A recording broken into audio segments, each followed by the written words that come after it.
Миний хүү бусад хүүхдүүдийн мэдэрдэг зүйлсийг адилхан л мэдэрдэг. Бидний дэрэгдэх гайхамшиг нэвтрүүлэг.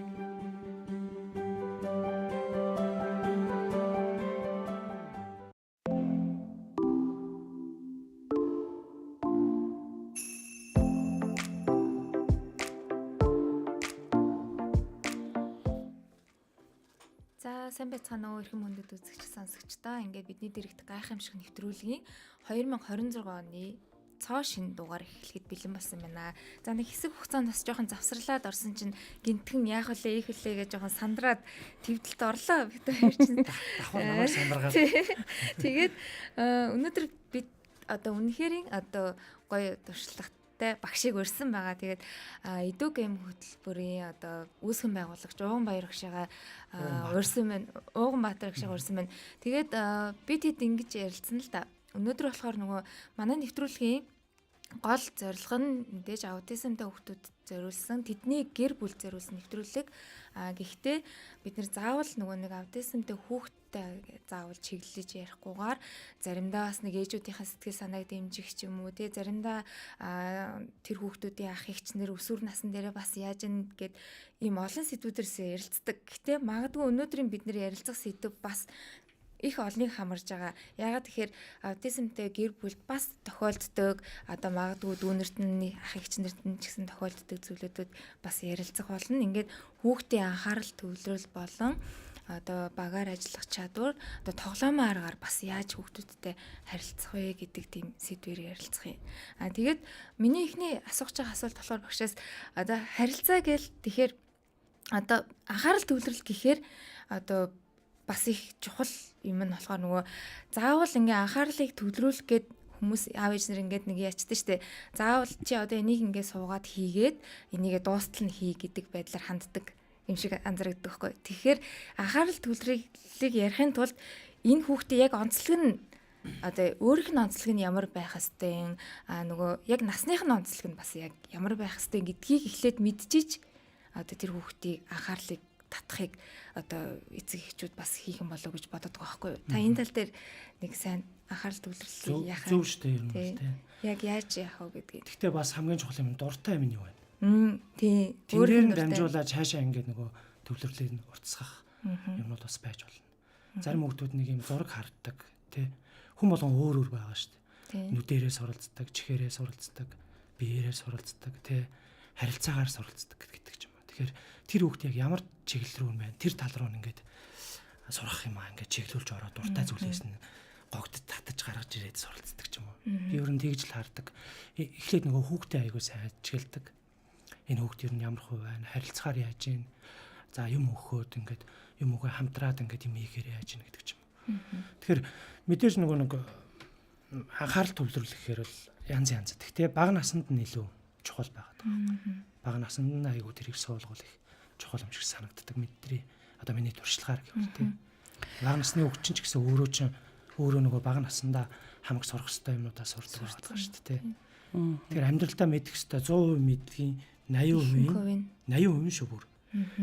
Хүн хөлтлөө явах хэрэгтэй мэдлэгийн 80% нь тгээс 5 нас гэдэг дэлхийн нийтээрээ судалгаа бүр гараад ирчихэж шүү дээ. Тарихных нь хэмжээ нь томрох хэмжээ нь 100% байлаа гэхэд 80% нь басаа тгээс таа. Тэгэхээр чинь тэгээд хаана ажиллах вэ гэдэг чинь амар чухал болж байна. Бага наснд нь л сурах хэрэгтэй. За ууга багш ярьчих тий. Ууга багш хэлээ easy юм байна. Бас пэйж нь ч гэсэн тийм нэртэйсэн тий. Тэгээд маань сонсогчдод бас сонирхол ууга багш гэд фэйсбүүкээр хаагаад одоо яг ямар төрлөөр яаж ажиллахыг нь бас харж болно. Тэгэхээр ууга багш минь одоо энэ яг борловсрал хүүхдтэй ажиллах энэ салбарт ер нь хичнээн жил ажиллаж байна тий. 18 жил. 18 жил гэдэг чинь хүүхд төрөөд одоо нас биеинд хүрэх хугацааны нас. Гэтэ нэг л юм хийж байгаа. Олон юм хийхгүй. Зөвхөн энэ салбар дээр л. За тэгэхээр та одоо яг хүүхдүүдтэй ямар чиглэлээр ажиллаж исэн яад үл танаас одоо ухвал амар хэм гарч ирэхээр байгаа байхгүй тий. Бид нар өөрсдөө хүүхдүүдээ ганц хоёр хүүхд өсгөж явж байгаа та хөтөлбөрчтэй хэдэн мянган хүүхдтэй ажилласан юм аа тий. Тэгэхээр яг ямар чиглэлээр хідээс хэдэн насны хүүхдүүдтэй яаж ажиллаж исэн түүхтэй вэ? За би багшийн сургуулийг төгсөөд багшийн сургуулийг саяхан 3-4 жилийн өмнө нөгөө мэргэжилтийн дэвшлүүлэлт сурсан. Тэрний өмнө болохоор нөгөө хөгжмийн багш гэдэг утгаар ажиллаж байсан. Гэхдээ яг хөгжмийн багш гэлээ нэг айгүй буянтай байгууллагатай анх удаа 2008 онд таарал. Тэгээ тэр байгууллага маань цэцэрлэгтэй сургалтын төвтэй цуслантай байсан. Тэгээ тэн дээр бүр манлайлах, оролцох, удирдах төвшний ажил үрдэл хийгээл бүгднийг ингээд явж исэн гэх юм. Тэгэхээр туршлага маань бол 10 жил яг тэнцээ доктортой ажиллаад тэгээд гарч хуваарай үйл ажиллагаа яг хэвлж. Одоо болохоор 3 залбар сургалтын төвтэй, тэгээд тоглоомын төвтэй, цэцэрлэгүүдтэй багшаа явуулж хөтөлбөрөөр хичээл зааж ингэж хамтарч ажилладаг, сургуулиудтайгаас хамтарч ажилладаг. Яг л нөгөө дөрвөөрөө л явж байгаа гэсэн. Тэгээ ном сурах хичээх бүтээгдэхүүн өнтер гаргаад явж байна. Тэгэхээр чи одоо цэцэрлэгийн наснаас одоо сургууль гэхэр чин 18 хүртэлх насны хүүхдүүдтэй ажиллаж исэн гэсэн үг үү тий? Тий. Ер нь бол. Одоо миний анхны шавнар чинь том шавнар болсон юм шүү дээ. За тий. Тий. Одоо хөгжмөр бол одоо уухан хамтлагийн гитарчин байна тий. Тэгээ хөгжим мөчгт 3 4 хүүхд маань сурж байна. Тэгээ төгсөж чинь зарим тийм үү. Тэгээд хамтлаг энтерт явж байна. Зарим нь болохоор инфлюенсер энтер хийгээд ч юм уу ингээд энэ зар ингээд олон шавнар маань бүгдээрээ том болсон. Тэгээ 2 3 хүүхэдтэй болсон юм шүү дээ. Хөө. Тэгэхээр би амар эртний хүн болж таарч байна. Тийм ээ. Тэгвэл одоо аюугаа динамик гаргаж ирэх юм санагдаад байна. 18 жил гэдэг чинь за одоо 2008 он юм байна тийм ээ. 2008 онд ажиллаж исэн одоо ингээл хүүхдүүдийн юм ингээл одоо 2026 он энэ хооронд тий хүүхдүүдийн ингээ генерашн чи ингээл өөрчлөгдөөл явж байгаа шүү дээ. Тэгэхээр ер нь ингээд нэг анзаархаар хүүхдүүд одоо нийгмээ дагаад ер нь хэр өөрчлөгдөж чинь тухайн үеийн хүүхдүүд одооны хүүхдүүдтэй ер нь хэр одоо өөр байна, төстэй байна. Тэр талаас ингээ онцлогийг ингээд ерөөхдөө ингээ анзаарч яваа. Наадах жил байнга бодно. Тэгээ ер нь өөрийнхөө ч гэсэн бага насныг одоо нэг тухайн үед надтай цуг тогсчихээс 10 жилийн хүүхдүүд ч юм уу тэр одоо тэнд юу хийж явж байна. Энэ ингэж явдаг нэг багш мөрийн онцлог чинь тэр шүү дээ. Тэр хүүхд тэгж сурж исэн хүүхд одоо юу хийж байна гэдэг би бол байнга боддог тэр. Тэгэхээр мэдээж ялгаа бол зөндөө байгаа. Нийгмээ дагаад ялгаанууд бол зөндөө байгаа шүү дээ. Тэгэхээр за хаанаас нь эхлэх вэ тэгэхээр?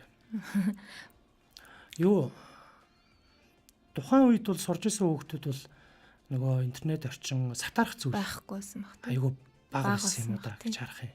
Тийм. Тэгэхээр одооны тэр сатарах зүйл бага байсан болохоор суралцах юм нь бас илүү. Тэ?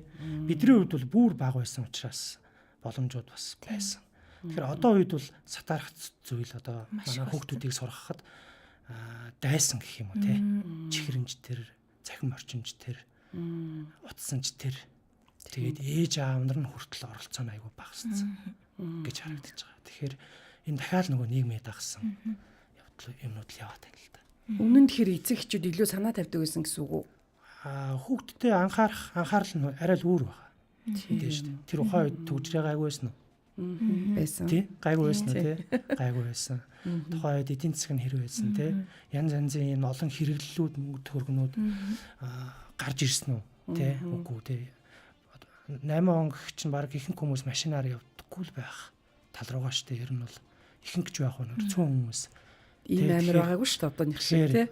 Тэгэхээр энэ нийгмийн нөлөөллүүд бас сургалтанд энэ сургалтын хүүхдийн суралцах одоо үйл процесс энтерт бол маш нөлөөлж байгаа л гэж харж байгаа. Өөртөөхөө үеийг төсөөлөхөр яалтчгүй тийм байна.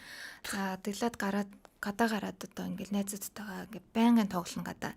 Тэгвэл гэрт ядаж хоол ихэд хүртэл ээж аав оролцоод гурил ээлдэхэд хүртэл ингээ зааж өгвөл хамт хоол хийдэг ч юм уу. Тиймээс. Одоо яг наад дээр чинь жишээ аваад хэлэхэд яг яаж тоглож исэн тухайн үед? Ээж автагаа юу? Биш. Гадаа. Гадаа гарангуудаа дээсээр тоглоно, чиртаа тоглоно. За энэ айгүй чухал. Баагаан чих тоглоно. Тэнгүүд таны болохоор яаж тоглодог байсан багтаа? Би ч найзуудтайгаа дээс за чирта тоглоно. Тэгээ нарын тенс их тоглодог байсан. Баагаан чих би бол тоглож үзээгүй гэсэн. Бидний үед болохоор зүгээр ерөөс ингээд гүдэг маадаг ч юм уу тийм. Гүдэг матдаг тоглосон. Багаар ажиллаж чартаа ч байгаа. Тэгээд бөглөө мортал гэдэг хүртэл юм байлаа шүү дээ. Тэр сакс. Тэр эн чинь өөрөө нөгөө нэг харилцааны тоглоом. Тийм. Шууд 100% харилцааны тоглоом. Тэгээ бид нар чинь 11 цаг хүртэл хичээл ороод өдөр 11-ээс хойшоо бүрдэг. Байнгын нийгмийн гэдэгтэй. Тэгэнгүүт одоо болохоор зэрэг бүр хичээл нь дамаа энэ хаан болд үргийн сургуулийн хүүхдүүд орой 5 цаг хүртэл хичээл юм. Битүү хичээл. Тэгэхээр тэр нөгөө нэг яг харилцааны тоглоомууд, яг нөгөө хүн болох нийгэмшгийн тоглоомууд байхгүй болж байгаа. Тэгэхээр ингээд энийг харах хэрэгтэй болж байгаа байхгүй. Тэгэхээр энэ хөтөлбөрийг л боловсролоо төлхөө оруулах хэрэгтэй болж байна. Одоо гадныхаа таад хэрвээ анзарч ирсэн бол ингээд танхим дотор суудсан хүүхдүүд тойрол хичээл ороод байдаг. Тоглоод. Тийм. Тэгээд бүр ахлах ангийн хүртэл. Тэгэхэд манайхан дандаа нэг уламжлалын яваа ширээний артаар. Тэгэхээр энэ амар өөр байгааз гадныхан тийм байхгүйг мэдсэн болоод хөтөлбөрлөөгөө тэр хөтөлбөрийг аль хэдийн оруулж чаддаг. Орчин цагаа дагаад одоо яг энэ бүр маш том ингээ анхаарлын тэмдэг болоод ингээ сигнал өгöd байгаа байхгүй юу? Хүүхдүүдийн харилцаа юм болж ин хэл яриан юм болж ин энийг ингээ өөрчлөө гэд ингээд уг нь өгöd байгаа байхгүй юу? Тэгэхэд одоо ууга багшийн хийж байгаа зүйл нь болохоор яг тоглоомын арга дээр ингээ суйрлаад яаж байгаа. Эдүү геймийн хандлаар та нэг товчхон танилцуулаад хэлвэ зарим хүмүүс мэдхгүй. Одоо ингээд би ажигласнаар та ингээд тоглоомын аргаар юм байдгиймаа гэд нөгөө яриагаараа хэлэхээр хүн сайн ойлгохгүй юм байлээ. Тэгээд манай хүүхдийн цэцэрлэг дээр ирээд яг биеэрээ эцэгчүүд өөртөө оролцоод ирэнгүүт өө ийм байд юм биш үү тоглоомын аргаар суралцах гэж чинь мэддэг байхгүй юу? Мэддэг юм байлээ. Тийм байлээ. Тэгээд тэгжээж гэтээ манай одоо аутизмтай хүүхдүүдийн гэр бүлүүд бол илүү сайн мэднэ. Тэр чухал гэдгийг мэднэ тий. Тэнгүүд одоо энгийн хүүхдтэй гэр бүл эцэгчүүд бол мэддэггүй. Тэгээд заавал өөрөө биеэрээ оролцож мэдээд байгаа байхгүй. Тэгэхээр яг та энэ тоглоомын арга дээр суйрлах одоо юу гэдэг нь яг ямар юугаа байгаад байна гэдгийг. За тоглоомын арга нь за одоо нөгөө ээшт нь хүртэл хэлсэн байгаа шүү дээ. Ээшт нь юу гэж хэлсэн гэхээр энэ бол нөгөө хүн сурах одоо гэсэн утгатай. Яг сурах процесс үл ерөөсөө тоглоомоо гэж хэлсэн. Тэ. Энэ яг ямар учиртай гэхээр бид нар тоглоом гэхээр зүгээр нэг юм хүүхдүүд нэг юм машин байдаг, гэр дотор байдаг нэг хитэн тоглоомудаар төсөөлөд байгаа байхгүй. Эсрэгээр эн чинь шал өөр байгаа тэ. Тэнгүүд суралцахын яг үндсэн юм ин бодоод үзэхээр хүн сонсохоор нэг сурна. Тийм үү сонсож. Надад хэлвэл би мартнаа. Намайг надад харуулвал би санана. Харин намайг оролцуулвал би суралцнаа гэдэг байгаа. Энэ нь болохоор нөгөө бас эртний хятадын сургаалаас гаралтай бас гүнз гэж ярьдаг. Энэ үний нөгөө хэлсэн үгнээс гаралтай юм үг. Тэгэхээр эн чинь оролцуулаад гэдгийг бодоод үзэхээр барьж үзэх гээд байна, сонсож үзэх гээд байна, харж үзэх гээд байна, харилцаж үзэх гээд байна. Бүх юмар. Тийм бооз. Тэгээ бодож үзэх гээд байна. Ингээр л хүнс оролцоод байна гэсэн үг. Тэнгүүд одоо бүр сүүлийн үед багш нар мэддэггүй юм болоо да олон мэдрэхгүй арга зүйгээ гараад ирсэн юм шүү дээ. Тийм. Олон мэдрэхгүй гэдэг чинь нөгөө нэг хүрэх бүх юм чинь оролцоо. Бараг амтлах цэцэрлэгийн хүүхдүүд 2 настай хүүхдүүд амтлаа шүү дээ, тий.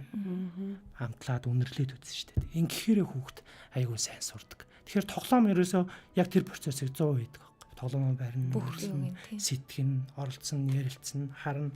Тэгэхээр ерөөсөө эн чинь байгалийн хууль гэдэг баг.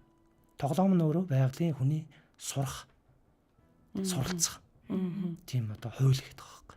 Хүн хөгжих хууль гэсэн.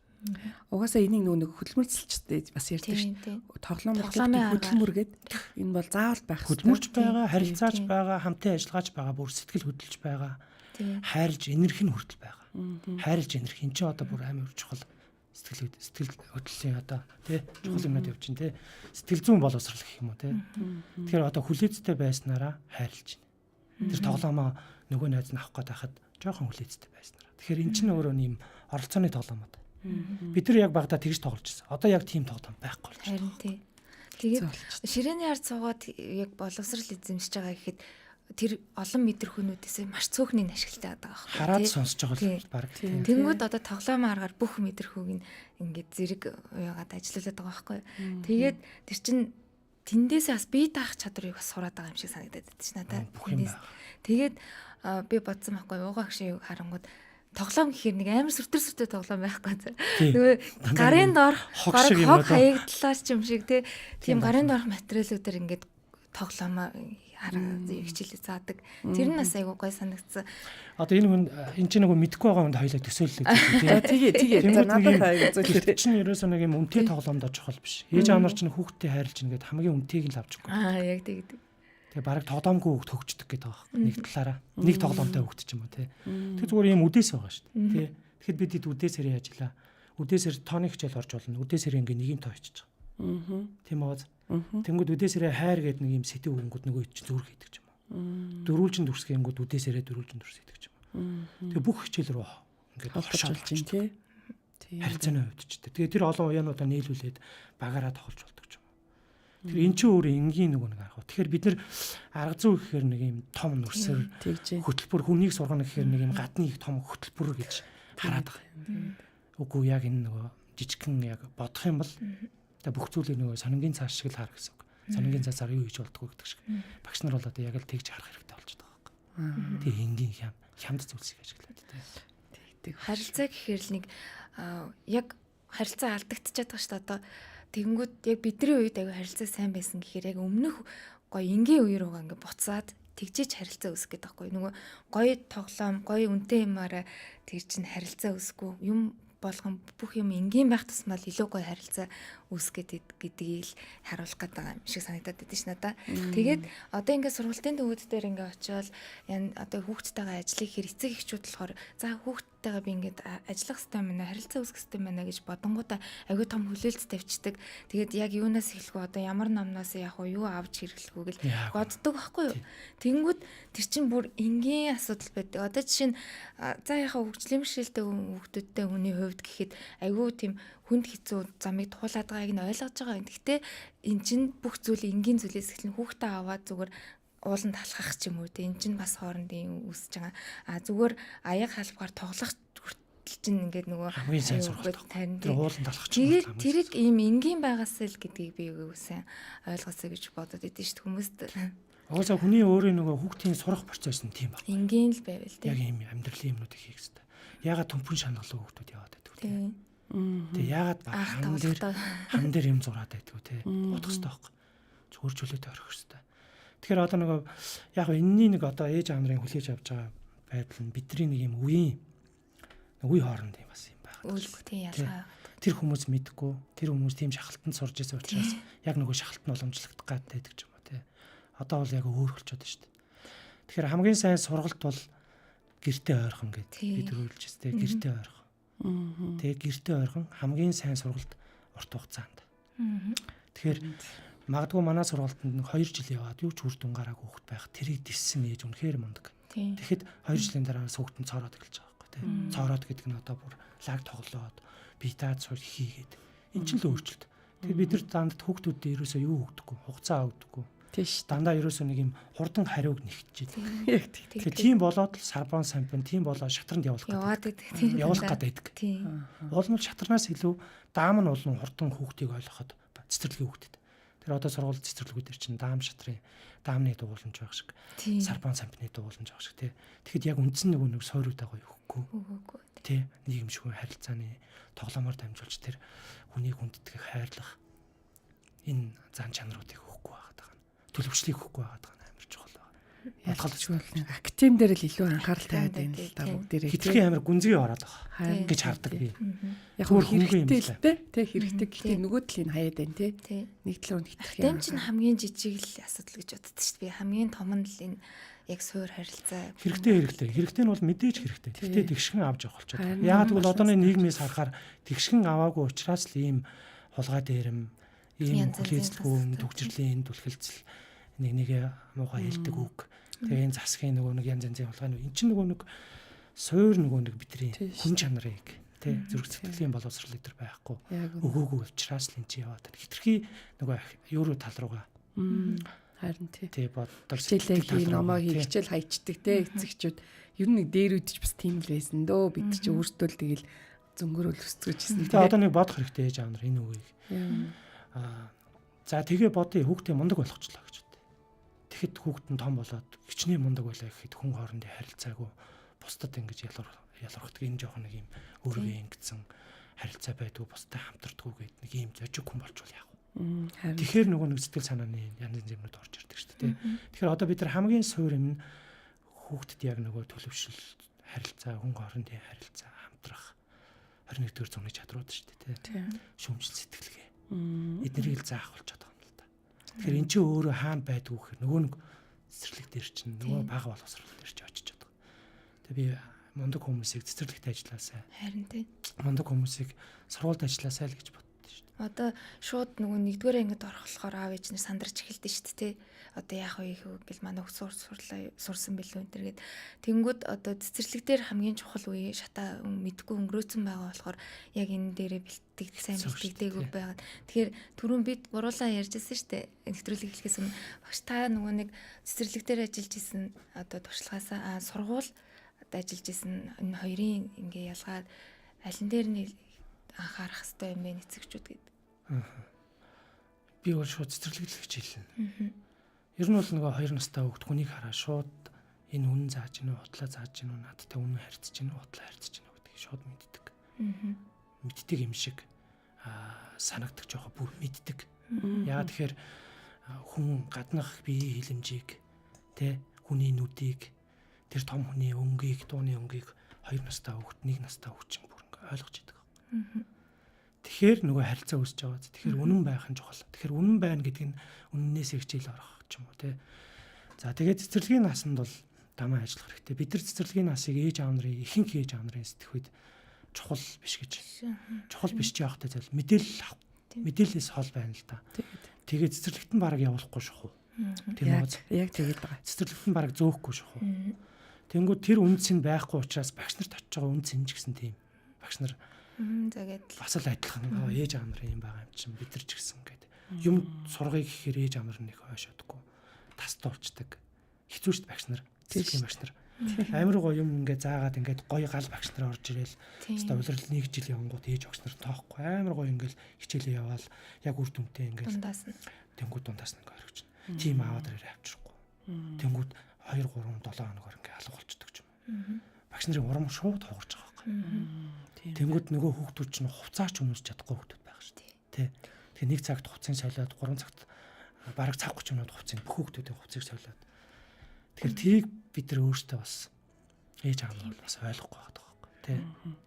Дээрээс нь нөгөө нэг цэцэрлэгт яваагүй хүүхд чинь сургуульд орохоор амар одоо бас хэцүү байдаг. Тий. Тэр нөө цэцэрлэгт бэс хүүхд байгаагүй хүүхд хоёрын ялгаа бол сургууль дээр маш том анзаардаг гэж хэлсэн. Тэгэхээр нөгөө эцэг эхчүүдийг заавал хүүхдэд цэцэрлэгт явуулж нөгөө сургуульд бэлдээрээ гэж бол захиад идэг юм байна лээ. Тэг ялангуяа манай аутисткуудыг тий. Тэгэхгүй бол манай хүүхдүүд ч бас сууж мууж чаддаггүй шүү дээ, айгүй хэцүү. Тэгэл бүгдээрээ ер нь нэлээд л тэмцэлцдэг. Тэгэхээр цэцэрлэг бол бүр гарцаагүй байх ёстой боловсрол. Одоо яагаад заавал тэгвэл болио л цэцэрлэг байхгүй бол гэр хэртэл хүүхдээ хүмүүжүүлээгээ бодохоор хүн хоорондын нөгөө нийгэмшгүй хөгжил чинь байхгүй болчиход байгаа шүү дээ. Анги ангидэн л цуглуулж нийгэмшүүлэх гээд байгаа шүү дээ. Анги ангидэн л байлгал сургуульд нь орж явах гэдэг шүү дээ. Тэгвэл тэгэл хувь хуваарай л хом скул гээл явж болно шүү дээ. Тийм. Төрөө нэрээ энэ дээрээс ясан чинь цуслангийн талаар ямар гоё яриа өрнөсөн. Тэр цуслан айгүй анхаарал татсан. Гэтэ сайн мэдээч амжаагүй явж байгаа нэвтрүүлэг мань хэлсэн. Та нэрээ цуслангийнхын талаар нэг яриад өгөөч. За би манай тэр ажиллаж исэн байгууллага маань цуслантай. Тэгээ анхны цуслан гэдэг ийм 78 онд байгуулагдсан цуслан 90 он хүртэл ажиллаагүй цуслан ингээд авч ингээд бид нар ажиллаж байсан. Тэгээ би бүр анхны багш, анхны паун, анхны захирлан ч юм ингэж явж байсан. Тэгээд цуслан аягүй гоё. Цуслан дээр хүүхдүүд бид нар мэддэггүй жоохон айгаад байдаг. Бие даах чадвар бол цуслан дээр жинхэнэ гарч ирдэг.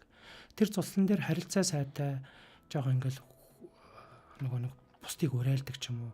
Тэр хүүхдүүдийн зан тэнд жинхэнэ 100% харагддаг. Бие даах чадвар нь ч тэр өрөөндөө цэвэрхэн байгаа байдал. Тэгэхэд нэг хүүхд шавдарлагдахад нөгөө хэд нь нээлдэг ч юм уу. Нэгээ хавардаг. Ерөөсөө яг ээж ав байхгүйгээр өөр орчинд хүүхдийн жинхэнэ цэвэр талбар авахгүй хөгжлийн талбар туслаа. Аюу гоё. Гэхдээ тэн дээр хит их нөгөө нэг өөртөө ихтэй нийгэмшгүй бусдыг одоо нэг манлайлдаг нэг юм нөхдүүд тэн дээр манлайлах гэдэг. Гэхдээ үгүй. Дахиад дараагийн өдөр нь спортын тэмцээн болно. Тэгэхэд нөгөө даруй байсан спорт сайн тоглодог байсан хүүхд гараад ирдэг. Тэгэхэд дараагийн өдөр нь урлагийн үзлэг байна. Тэгэхэд нөгөө хүүхд гараад ирдэг. Тэнгүүд хүүхдүүд ингээ өдөр болгоны хөтөлбөрөөр тий. Тэнгүүд цэцэрлэгтэр чинь ингээд нэгийг хайрлах юм хөтөлбөр бид нар бас дотор нь явуулж л байгаа шүү дээ. Тэгэхэд хин хэнийг хайрлж чинь, хин хэний талд орж чинь, хин хинтэй баг болох гээд нөгөөдгөө хор хутгаад байна гэдэг ч юм ингээ гараад ирнэ. Тэнгүүд цуслангийн хамгийн сүүлийн өдөр нь ерөөсө бүх юм ингээ мэдгдээд хүүхдүүд ингээд нэгийг хараад уйлаад тэрвэртэй санагдав. Энд чи ерөөсө би ялхаар л хүүхдүүдэд цусланд явуулж байгаарай л гэж хэлмээр. Тэгтээ бас нөгөө хараа хяналттай тий. Багад насныхан хаана хөгжих боломжтой цуслан байна. Хөтөлбөр ихсэн. Тэр цуслангийн тэр тансаг, хоол, өрөө тэр чухал шүү дээ. Хөтөлбөр их. Оо ээж авд чи хоолгонд яриад л үгээд шүү дээ. Тэг өрөөг нь хараад муухай байна. Ямар юм яасан гээл явж шүү дээ. Тэг олон ээж автай л учирч илаа шүү дээ тэнд чинь. Тий. Одоо би нэг хүндлэх нэгнийгээ хүлээх, ээлжээ хүлээх ч юм уу тэр чинь хүртэл бие даах чадвар дээр угаас ороод байгаа шүү дээ. Тэгэхээр бие даах чадвар гэдэг чинь бас их том өргөн хүрээтэй болчиход байгаа байхгүй юу. Тэнгүүд одоо таны жишээн дээр яриа л да. Та нөгөө хүүхдээ авч явах гэсэн багшинд авч явах гэсэн болоогүй манай хөлт болоогүй гэд тэгээд идэг яг ясам дээр гэрээс хол тэр хөлт явахад чадчих байгаа байхгүй юу. Шал өөр болоод нөгөө бие дах чадрын шал өөр болоод ирдэг. Тэгэхээр нөгөө бидний үед ч гэсэн цуслангууд маш их байдаг байсан. Одоо харин жоохон юм хомс болчиход байгаа юм шиг анзаарах. Заав ээж нь хитрхийх нөгөө болгоомжлол ингээд ясаар хагаад. Тэгээд одоо таны үед одоо цуслангийн үйл ажиллагаа ер нь явагдаж байгаа юу? Юу яа. Хэрвээ хамрах цуслангуудтай хамтарч ажилладаг. Хөтөлбөр дээр нь хөтөлбөрийн боловсруулж өгөөд. Одоо таны одоо хөтөлбөртэй цуслан хамрагдаа гэж хүссэн хүмүүс байл холбогдож байгаа тийм. Одоо жишээ нь юу байгаа штэ. Миний яг байгуулсан цуслан Green School гэдэг сансар цуслан байхгүй. Сансар цуслангийн би өөр. Тэрний хамарч ирсэн юм. Тий. Тэгээ тэрний хөтөлбөр. Тэгээ бид нар ч бас шилдэг хөтөлбөр болсон. Тэгээ энэ жил сансар цуслан маань бас оны шилдэг цуслан болсон байлээ. Тий. Бүтээн байгуулалт хийж байгаа. Хөтөлбөрч их чухал шүү. Тий. Тэгвэл зарим цуслангууд бол том хүүхдүүд нь очих гээд байдаг. Том хүүхдүүд нь очихороо тэнд жоохон буруу юмнууд нь очих гээд. Багш нар нь яг ийм залуучууд дундаа орцсон байж идэг ч юм уу тий. Яг дундаа орхон зөв. Гэхдээ л цуслан дээр яг хүүхд хөгжлийг л байруулах их зүгээр хөтөлбөр хийж байгаа. Багш маань тэгэхээр бас миний сонсож ойлгосноор бол цэцэрлэгтэр одоо нэлээд олон цэцэрлэг дээр юм хөтөлбөр нөгөө тоглоомын хөтөлбөр хэрэгжүүлж байгаа гэж ойлгосон. Зөв үү те? Тэрний талаар дэлгэрэнгүй ярил. Тэр хичнээн цэцэрлэгтэй хичнээн багштай ажиллаж байна. За манайх нийтдээ одоо 17 багштай. 17 манай байгууллага. Тэгээ яг цэцэрлэг дээр очих хөтөлбөр маань бол одоо 2-2-ороо заримдаа 4 ч юм уу, заримдаа бүр олуулаад очдөг ч юм ингээ. Тэнгүүд одоо бодоод үзэхгүй юм. Гадуур нэг юм хүүхдийн нэг юм юу явдаг штэ. Одоо жүжиг. Тийм. Тэгээ тэр чинь 15-аас 25 гэл янз янз байгаа штэ тий. Тэгэхээр чи тэрийг бид нар танаа цэцэрлэг дээр 5,000-аар авчиад өгчээ гэж байгаа. Тийм бод 5,000. Тэнгүүд манай нөгөө ширийн тоглоомод байдаг. Том юм зөөр хэмжээтэй манай тоглоомын дэвтэр байгаа. Тэр ширийн тоглоомыг цэцэрлэгийн гадаа нь хаврах гэхэд ингээд бүгднийг ингээд засаад хашаа дотор шүү. Тэгэхэд ээж аавтайгаа 3 цагаас орой 7 хүртэл ч юм уу тоглох гэж бодлоо. Энэ бас 5,000. За. Тийм үү те.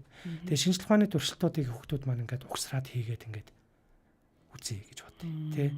Тэнгүү саний нөгөө багийн тоглоом. За тэгээ манай нөгөө хөгжмийн хөтөлбөр. Тэ.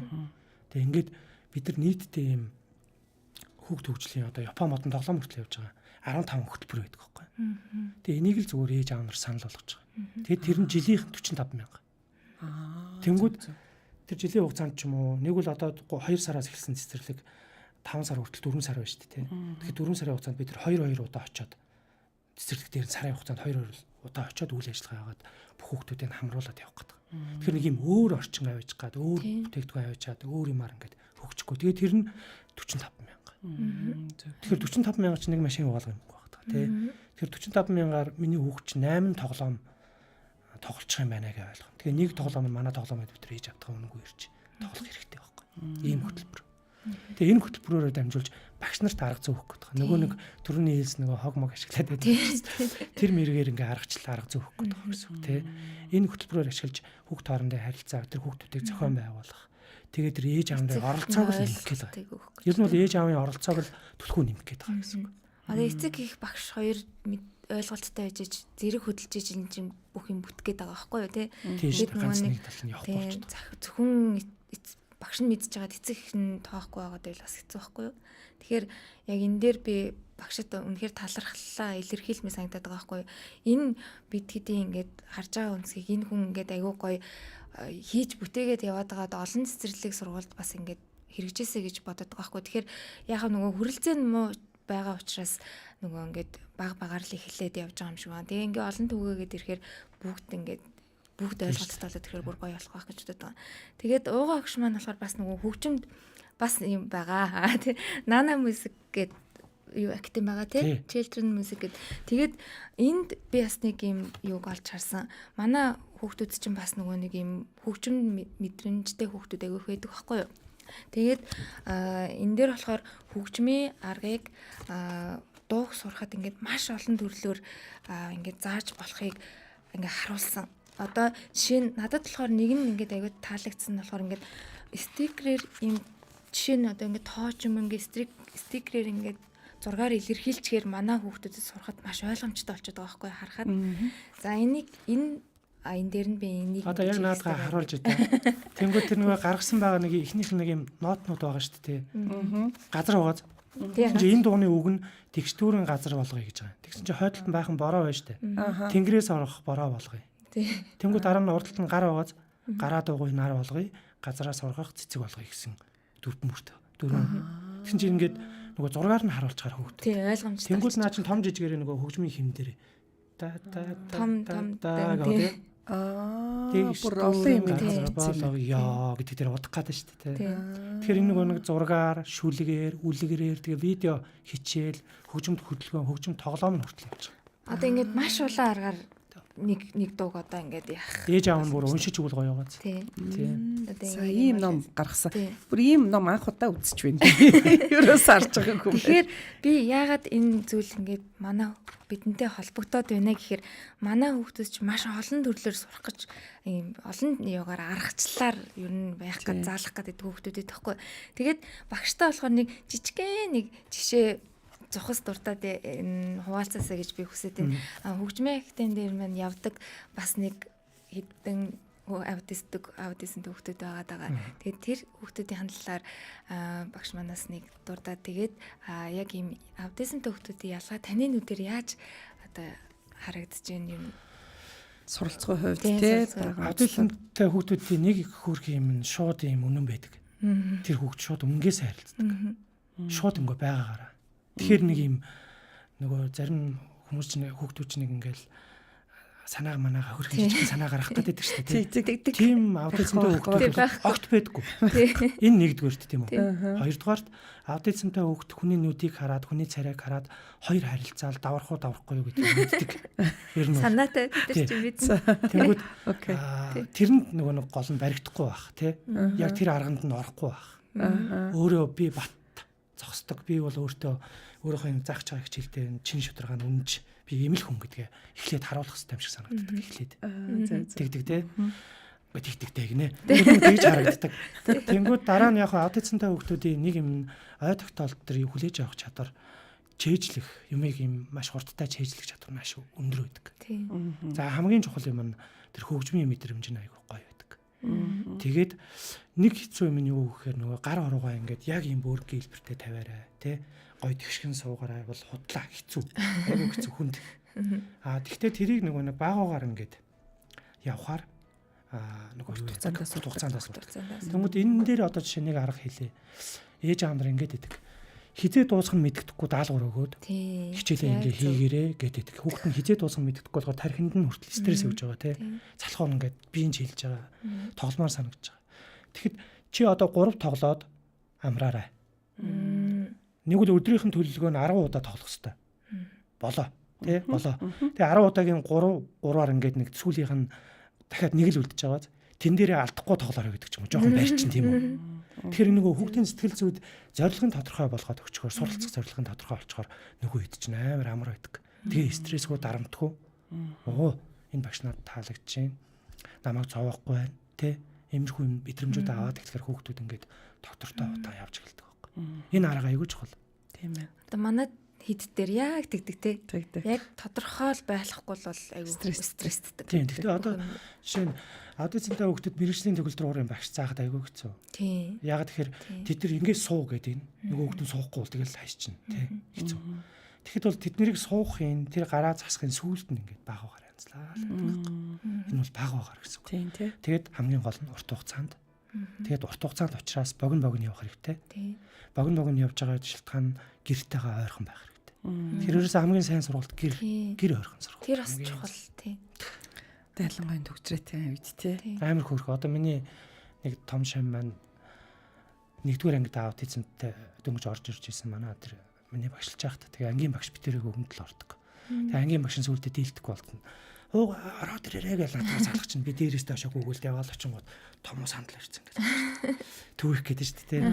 Стресстэй дээ шүү дээ. Гэхдээ яг нөгөө эрэгтэй хүүхдийн онцлог аутизмтай хүүхдүүд чинь сүүл рүү тэгээ бас тогтун болдго юм байл шүү дээ. Энд чинь нөгөө нэг хоромсоо ментор байгаа шүү дээ. Эрэгтэй хүүхдийн хоромсоо ментор чинь хэд бага насндаа хөдөлгөөнтэй байдаг ч юм уу тий. Судлал биологийн угаараа. Тэгэхээр хамгийн энэ ярилцлага эхлэхэд хамгийн эхлээд Өөрөө хэлсэн те хүүхдийг ер нь яг ямар хүн ер нь яаж суралцдгийг, тархин яаж хүлээж авдгийг, хүн хоорондын харилцааны юу байдгийг сайн судалсан, олон талаас нь судалж ээж л энэ сургалтын үр дүн гарна гэсэн үг байхгүй тий. Тэгэхээр сайн л судлах хэрэгтэй л байна л да. Ээж авдраа унших хэрэгтэй байна. Тэгээ жоохон яарад идэг манай эцэгчүүд.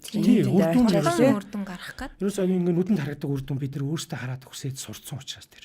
Тэгээ бид нарт угаасаа тийм шүү дээ. Тийм шүү дээ. Математик одоо тоо бодож чадчихвал энэ үр дүн гарч ийн гэдэг. Тэгсэн чинь хөгжмийн сургалт энэ төр чи өөрөө мэдрэмжээ, тэр олон хүнтэй харилцах, тэр хүнийг мэдрэх, тэр орчинд өөрийгөө мэдэрч ойлгуулах энэ миний чинь ингээд аяндаа гардаг байхгүй. Хөгжим олон удаа сонсч ээж. Тэр эдэр нь байдаггүй учраас яг ингээд чатар тоглоо сурчдаг ийм бодит юмнуудыг Сорбонд сампин бодоод ингээд сурчдаг ийм бодит юмнуудыг ээж амдраа манай өөртөө түлхүү хүсээд идэг. Тийм тий. Гэтэл чинь энэ харилцаа, энэ тоглоомын арга эдгээр чинь айгуу урт хугацаанд үр дүнгээ харуулдаг зүйлс одоо байхгүй тий. Тэгээ тэр нь бас нэг тийм ажиглахдахгүй ч байх боломжтой. Бид нар нөгөөдгийг анзаарах боломжгүй тий. Тэгтэл цаана тэр чадварууд нь сууж лээдэг. Тийм л онцлогтой байгаа. Тэрнээс тийм болохоор эцэгчүүд минь тэрийг аюу сайн ойлгож аливаа зүйлд аюу тууштай, төвчээртэй, за дээрээс нь аюу дэмжсэн байдалтай болдог хүүхдээ ажиллах хэрэгтэй байна. Тэр нөгөө манай том багшаа би амар мэдэрж гинүү л гэдэг. Тэгээд одоо нөгөө сулраад одоо чангараад энэ зохиолч ийм учраас жоон чангараад өгөө шүү гэлтэнгүү. Тэгж хийчихгүй. Би мэдэрж гинүү л гэдэг. Тэр энэ ч өөр аягүй чухал. Хөгжмийг зөөлөн тоглох тийм үү? Чанга тоглох. Тэ энийг мэдрээ сурцсан том болоод хүнтэй харилцахаар зөөлөн ярин чанга ярихаа мэдгэл баг. Бас тэндээ дахиад зүйлийг сурч мэдрэмжтэй. Тэгмээ төгөл рүү орч өөрөө дэлхий дээр сурдаг хамгийн хэцүү мэргэжил. 6 наснаас эхлээ 12 тэгээд бакалавр тэгээд магистр байдаг ч. Би бол өөрөө төгөл рүү орсон багш биш. Тэгээд тийм болохоор нөгөө мориу уур энэ төр чинь ганцхан ноот ингээд уншаад ингээд явдаг тийм үү. Төгөл рүү орж 2 замыг хараад 2 зам дээрээ дахиад энэ хороонооч бүгд зэрэг учраас маш олон ноотыг ингээд хардаг байхгүй. Тэгэхээр тэрийг тогтооно. Тэгээд тэр ноотыг уншиж сурна. Тэгээд ангиулыг хөдлөн, тэгээ мэдэрнэ. Тэгээ зохиолын утга санаа нь одоо гигээ аст гэдэг зохиол нь ийм юм учраас ингэж байгаа. Мэдрэмжийг үнэхээр шаардсан. Тэр нөгөө мэдрэхээсээ гадна тэр зохиолыг бүрэн утга санааг нь ойлгох. Тэгэхээр юмыг ингэж алсуур нь холуур нь хардаг ч юм уу тий. Том хүрээнд хардаг ч юм. Тэгэхээр хөгжмийн боловсрол бол бас чухал та. За юу өгөөл цаг маань ингэ дуусчихсан. Дөнгөж ингэ ид халаалахгүй болчихсон чинь манай хоёр нэвтрүүлгийн цаг 45 минут байдаг байхгүй. Тэгэл тэгсэн чинь найруулагч маань цаг дуслаа гэдээ одоо дацууж байна. Тэгэхээр ууга багш маань пэйжтэй тэгэхээр одоо цаашаа илүү дэлгэрэнгүй ойлголт авъя гэвэл ууга багшийн пэйж рүү бас ороод цаашаа тий. Иду гейм гэдэг нэрээр бас пэйж байгаа юу? Байгаа. За иду гейм эсвэл ууга багш гэд хагаад үзэж болох нь шүү тий. За тэгэхээр ууга багштай маш их баярлалаа. Өндөр бүр цаг зав гаргаж ирээд бас их гой сонирхолтой ээж аавуудад их хэрэгтэй олон зүйлсийг ярьсан байх гэж найдаж байна тий. Хэрэгтэй зүйл ярьсан. Ямар хурд өнгөрч байна тий. Манай хурд өнгөрт юм аа. Сүүлдээ дүгнэлт хийгсэн чи юу ч ярьлаа гэж баахан. Тэгээ багшийнхаа ажилд маш их амжилт хүсье. Олон хүүхдэд тийм поинттай юм сайхан зүйл хийж аваад нь бас баярлалаа гэж хэлмээр байна. Тэгээд цааш олон ч аутизмтай хүүхдүүдтэй таалагдах байх мэдээж тийм амжилтанд бас гоё хүрэх байх. Хүрэх мэт юм аа. Тэгээд тэр ээж аав нар гол нь өөрсдөө тууштай л зөө өгөөл яваад байвал бол нүүр дүн гардаг тий. Заримдаа тэгээд тууштай байдлаа л чадах шиг байдаг шүү дээ. За тэгээд эцэгчүүд минь тууштай байгаарай гэж хэлээд өндөрлөө. Тэгээд дараагийн нэвтрүүлгээр уулзлаа. Тэр баярлалаа. Баярлалаа. Баярлалаа. Хүүхэд бүхэн өөрөөрөө онцлогтой. Өөрөөрөө өнгөөр гэлтдэг. Би ч мөн адил тэдний нэг юм. Бидний дэрэгдэх гайхамшиг нэвтрүүлэг танд хүрэлээ.